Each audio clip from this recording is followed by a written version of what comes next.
হঠাৎ করে বৃষ্টি আসায় মা ছেলে দুজনেই একেবারে ভিজে গেলাম। শুভ সকাল বন্ধুরা, কেমন আছো তোমরা সবাই? আশা করছি সবাই খুব ভালো আছো। আমার নতুন একটি ব্লগে আবারও তোমাদের অনেক অনেক স্বাগত জানাচ্ছি। আজকে হলো মঙ্গলবার, আর মঙ্গলবার বাবুকে নিয়ে আমি বেরিয়েছিলাম স্কুলে যাওয়ার জন্য। যাওয়ার পথে হঠাৎ করে বুঝতেই পারলাম না কোথা থেকে বৃষ্টি চলে এলো, আর মা ছেলে দুইজনেই একেবারে ভিজে গেলাম। সকাল থেকে বেশ রৌদ্র ছিল, আর সেই কারণে ছাতাটা নিয়েও বেরোয়নি।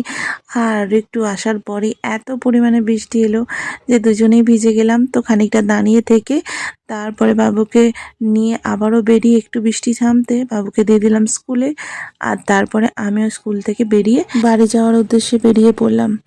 আসার পথে এত পরিমাণে বৃষ্টি হয়েছিল যে চারিধারে জল আর জল, মানে একটু বৃষ্টি হতেই এই কানালটা এত পরিমাণে ভর্তি হয়ে যায়।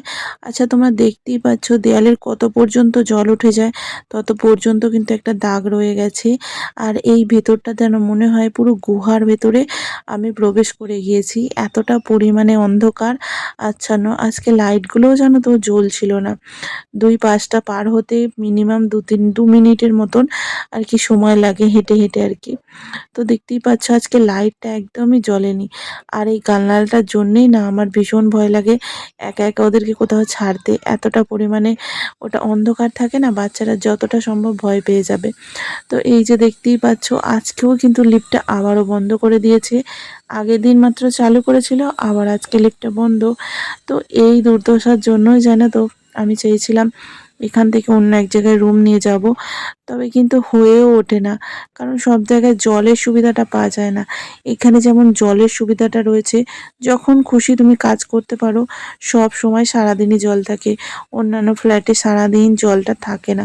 তো সেই কারণে সেখানে গিয়ে না অনেক অসুবিধা হয়, অনেক প্রবলেম ফেস করতে হয়। তবে এখানে থাকলে জলের প্রবলেমটা আর হয় না। এদিকে অনুষ্কা দেখতেই পেলে চলে এসেছে, সে ফ্রেশ হচ্ছে। আর ততক্ষণে আমি এসেছি বেডরুমটা আর সব কিছু তো ক্লিয়ার করেই গিয়েছিলাম। তো এসে আবার একটু রেস্ট করে নিচ্ছি। এত পরিমাণে আজকে ক্লান্ত হয়ে গেছি আসার সময়, কারণ বৃষ্টিতে দাঁড়িয়েছিলাম, একটু ভিজেও গেছি। আর সেই রকমভাবে এমন ভিজিনি যে একদমই চেঞ্জ করতে হবে। তো সেই কারণে দেখছি বাইরেটা কতটা সুন্দর লাগছে বৃষ্টি হওয়ার পরে। প্রচণ্ড গরম, একটু বৃষ্টি হওয়ার পরে আর ঘেমে পুরো স্নান। আর অনুষ্কার দেখো ভাত তরকারি সমস্ত কিছু বের করে নিয়ে চলেই এসেছে, দুজনে মিলে খেয়ে নিই।